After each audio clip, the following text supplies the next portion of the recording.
Hey, what's up guys? This is Nick and welcome back to Boost Life 973.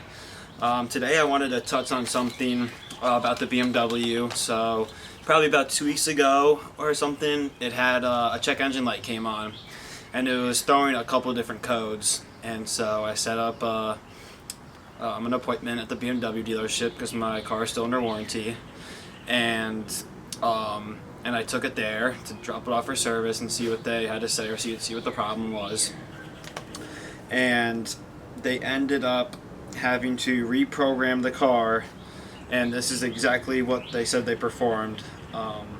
So I said the check engine light was on, and they said that the vehicle needed to be reprogrammed. They said reprogramming of vehicle needed connected battery, charger, and perform short test.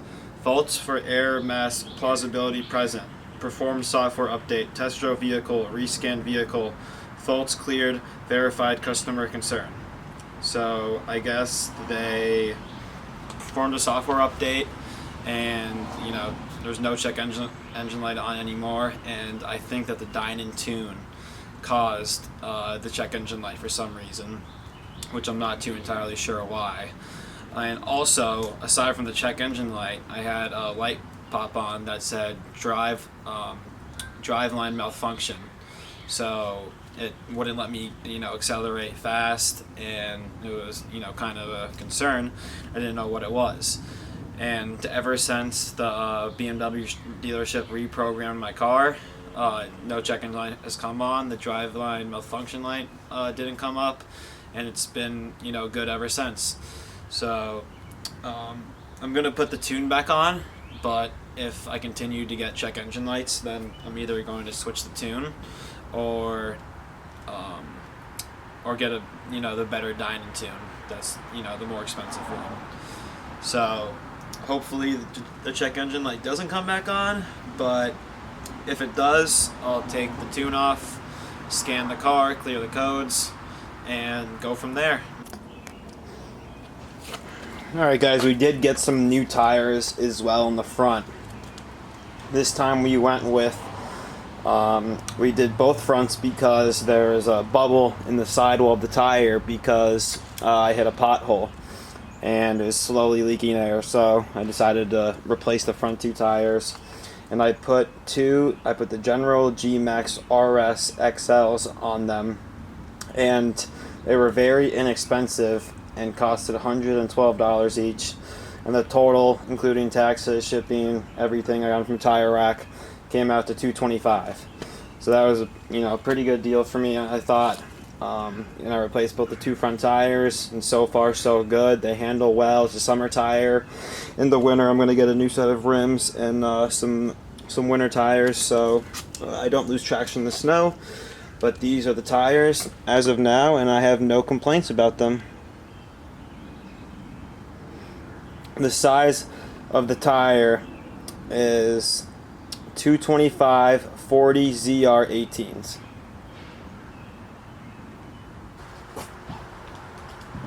Alright guys, so this is going to be the new exhaust setup. This is a full catback exhaust with high flow cat. The catback exhaust is made by Miltech, and it's actually made in England, and it's imported into the United States, so that's pretty cool. It's very good quality. Everything about it, looks great. I can't wait to install it. And the only reason I haven't installed it yet is because my car still needs to be inspected. I live in a state that inspects for emissions, so I have to get my car inspected before I put it on, otherwise I'll fail emissions. And emissions is once every 2 years, so every 2 years I have to take it off and then put it back on, which is not too big of a deal, but it's kind of annoying. So we start with the cat. This is a high flow cat from VS RF, and it's a company that makes these catalytic converters, and they also make catless downpipes as well, but I opted to go for the catted downpipe. And the reason why I like going with this downpipe is that it's not going to smell like carbon monoxide in my cabin, and it's almost the same amount of gains in horsepower and torque as a catless downpipe. You lose a little bit because of the meshing inside, which actually cleans the air, but it's way better than what is on there right now. And then from the cat back, I'm not sure the exact order it goes in, but I'm pretty sure that it's this piece next, and then one of these two pieces, and then these, and then these pipes go onto the muffler like this.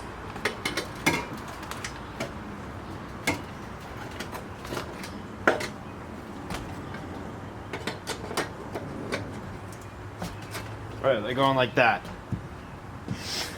And then once you hit the muffler, then you put these tips on, and you're all ready to go. This probably goes this way. It's upside down, but you get it. And then we have the tips that are very, very nice as well. I really like these.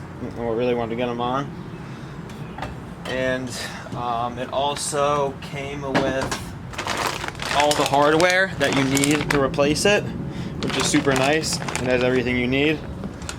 And also something I like about this exhaust is that I'm going to retain the factory valve clip, so I'm still able to open and close the exhaust when I want to, which is very, very nice. So when I want it to be loud, I can put it in Sport and Sport Plus, and it will open the valve. But when I want it to be quiet, it will be quiet because the valve will be closed.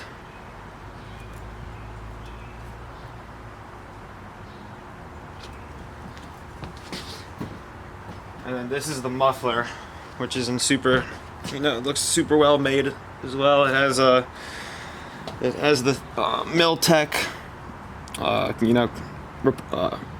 product number, and it says made in England, which is super cool. Looks like it's very good quality.